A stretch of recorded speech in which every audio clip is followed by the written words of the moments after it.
Okay guys, so NVDA today on Friday, basically last day it traded at these $1,000+ levels.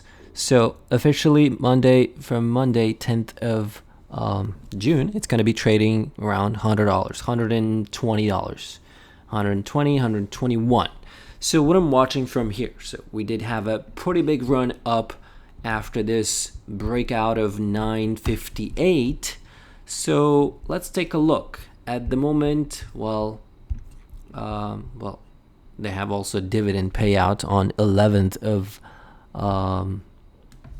June, and then 12th of June we have FOMC, which is Wednesday, I believe, or Tuesday. 4 more days. So a lot going to be happening. I think it will be a little bit volatile. Rate decision. A lot of people thinking that, well, there's a 2% chance that Fed may cut rates. So, but 98% unchanged. But if you go to, let's say, July, well, there's a little bit more, maybe 8% people think that there's going to be a rate cut. If you go to September, well, almost 46% people think that 25 basis points will be cut in September meeting.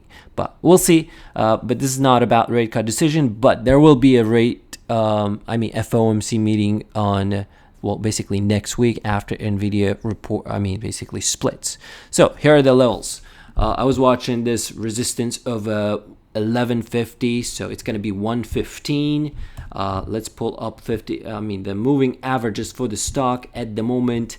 Stock above all of its moving averages. Okay, so 200-day uptrending, 50-day uptrending, 20-day uptrending. Today bounced off of its 5-day. So you don't want to short NVIDIA unless it trades below its 5-day simple moving average, at least for 2 days or more, just like we saw it right here, right? And of course, it did fake out a lot of people, but I would look for maybe a little bit more pop, right? Maybe towards 130, something like that. That would be around 7-8% more after the split if liquidity increases a little bit more and people start pushing it, just like with Tesla. Let's go to Tesla, because this is the only stock that we can relate, and it's not, of course, apples to apples, but last time Tesla did this. Okay, let's go back to 2021. So maybe we are somewhere right here.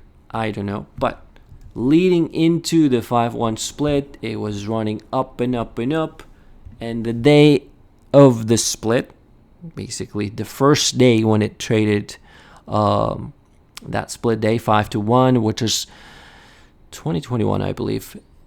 And then following days, you can see it did retrace to its 50-day simple moving average by pulling back about 30%, 35%.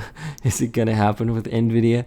I think if NVIDIA does that, a lot of things are going to break. I don't think that NVIDIA will do 30% pullback. That would be crazy. NVDA at the moment, what is it, like $3 trillion stock? Let's have a look at precise market capitalization of the NVDA. What's the market cap? So 2.9 actually. So almost 3 trillion. So, well,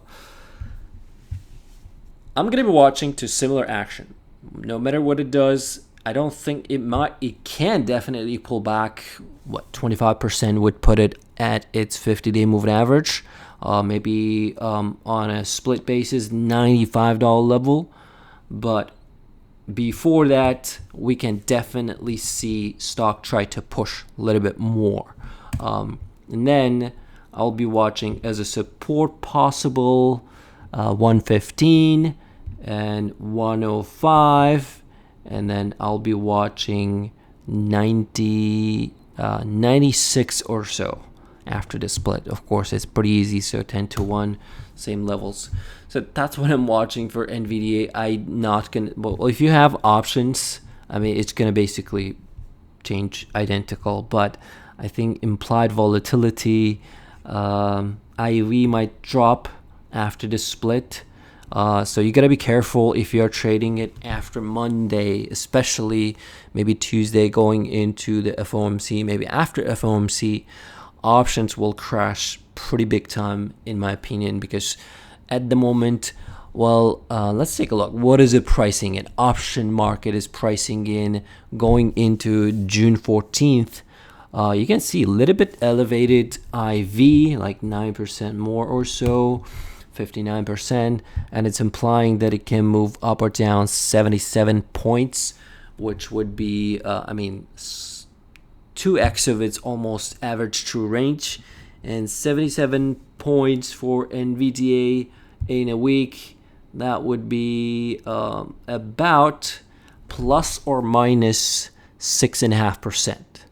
So that's what I'm watching for NVIDIA coming into the next week. And we have also pretty big option expiration coming up. But we'll take a look at it after the split, after FOMC, maybe around Wednesday. Thanks for watching. See you in the next one.